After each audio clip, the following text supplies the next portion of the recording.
আমাদের অভিজ্ঞতা থেকেও দেখেছি, এমন অনেক মানুষকে আমরা দেখেছি যে ড্রাগ অ্যাডিক্টেড ছিল, মিউজিক করেছে, হারাম সম্পর্কের মধ্যে ছিল, নামাজ ঠিক মতো পড়ে নাই, কিন্তু যখনই আল্লাহর কথা আলোচনা হতো দেখতাম সে খুবই শান্তভাবে মন থেকে কথা শুনছে।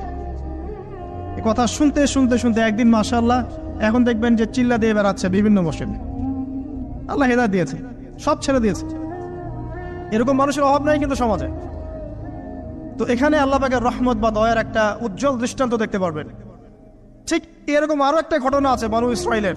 এক ব্যক্তি এত পাপ করেছে যে শেষে মৃত্যুর সময় সে সন্তানদেরকে ডাকছে, ডেকে বলছে যে আমি যখন মারা যাব আমার লাশটাকে তোমরা কবর দিও না, যদি আল্লাহ পাক আমাকে ধরতে পারেন তাহলে খবর আছে আমার। কি করতে হবে? সে বলছে যে আমার দেহটাকে